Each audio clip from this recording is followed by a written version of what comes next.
let's talk about movies. And the movie we are going to talk about is Guillermo del Toro's latest iteration of the same story, unfortunately. The Shape of Water is good. It's a good movie. However, its title is also strangely prophetic when it comes to the film's identity. As Guillermo del Toro's film, it checks all the boxes. It's visually absolutely stunning.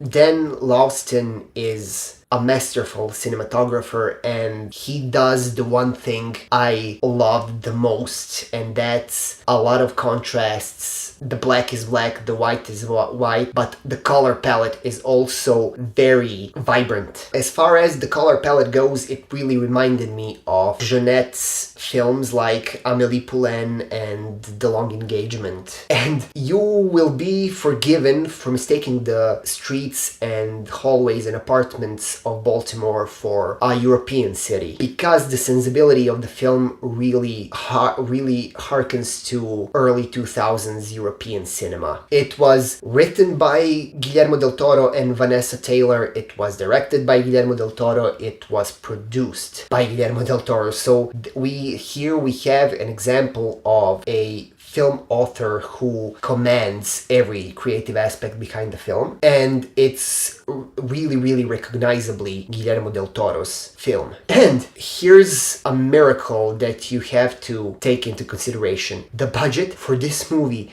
was $20 million.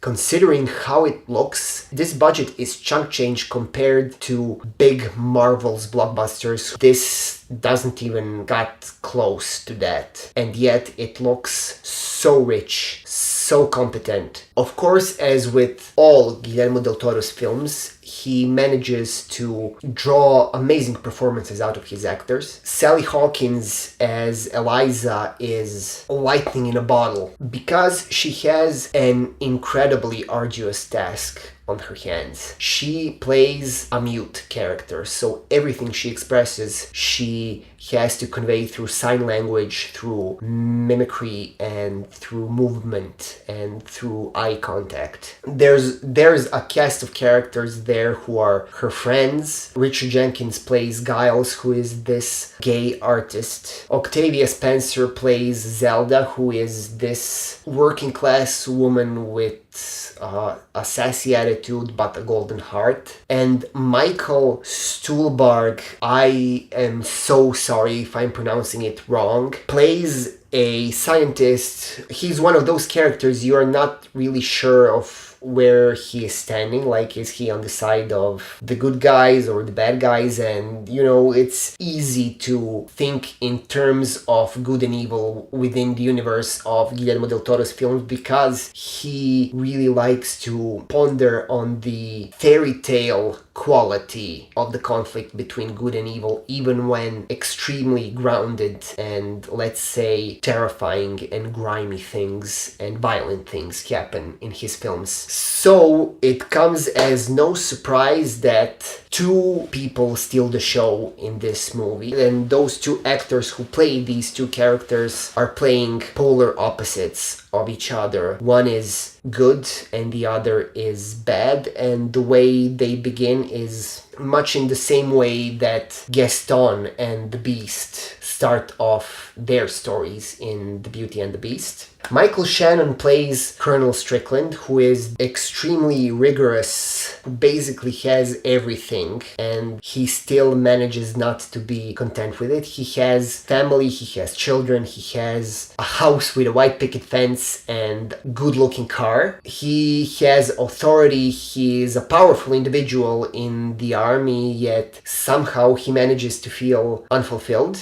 This is all conveyed through Michael Shannon's performance, and he manages to sell it in a way only Michael Shannon can, and that means he is playing a terrifying, bone-chilling individual who still manages to appear human. On the other hand, we have Guillermo del Toro's regular, Doug Jones, who plays the amphibian man in this film. This is not the same amphibian man from the Hellboy. I mean, of course he's not the same amphibian man, like character-wise. What I'm trying to say is I was afraid that Doug Jones is going to phone it in, give the pretty much the same performance. However, I was completely wrong, because he also has to work through the same, let's say, acting obstacles that are put in front of Sally Hawkins, meaning he is not talking throughout the film. His amphibian man is also a mute. Sally Hawkins and he are developing this relationship, this secret and forbidden relationship in this military institution where he is experimented on, and Sally Hawkins has no power to help him in any way because she is just a janitor. So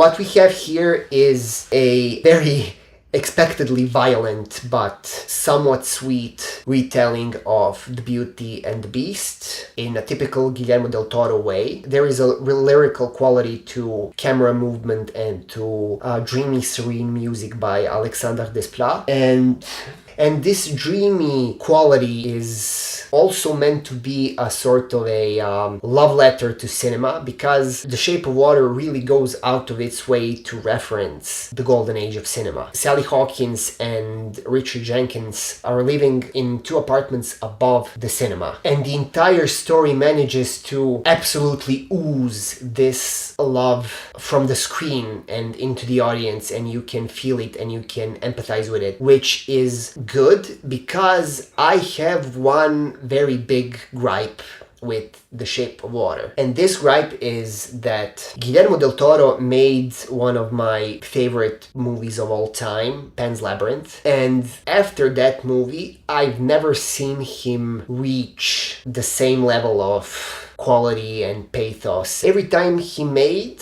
the next film, I expected it to be amazing, and sometimes I did not get exactly what I expected, like in the case of Pacific Rim, but he always manages to entertain and to give you a high quality visual treat that you can sink your teeth in. Even though a lot of people really disliked Crimson Peak, I absolutely loved it. I think the problem with that movie was the wrong marketing. It was not really a horror film, it was a typical gothic romance with all the elements of gothic fiction drawn from the works of Anne Radcliffe and Shirley Jackson. So this movie, I was really disappointed with The Shape of Water, considering, if nothing else, I always expected some level of originality for Guillermo's films, and this film is, more than anything, an assembly of all the other elements from all the other Guillermo del Toro's films. Most importantly and most strikingly, The Shape of Water is a remake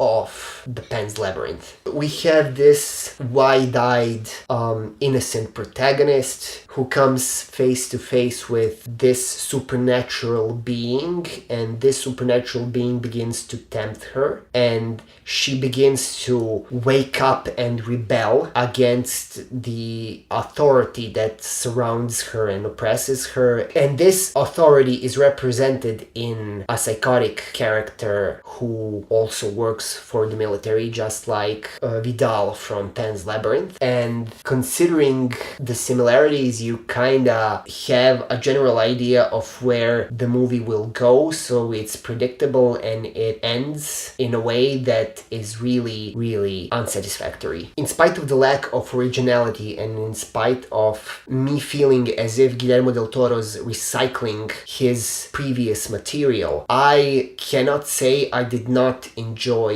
The Shape of Water while it lasted. So, I'm personally giving it 3 out of 5 stars, because I know Guillermo del Toro can do a lot better. And I pretty much had a similar problem with Dunkirk when it comes to the relationship between the latest movie and the weight of the body of work that comes with the movie author who is presenting this new movie.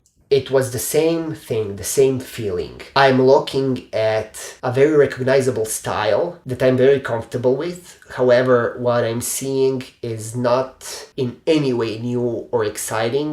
Actually, it's downright derivative, and I came out of it feeling a bit numb and kind of like after you have a tasty meal but it's not filling enough. I feel as if I'm going to forget about it really, really soon, and that's something I never expected from Guillermo del Toro's film. What did you think about The Shape of Water? Would you watch The Shape of Water? No.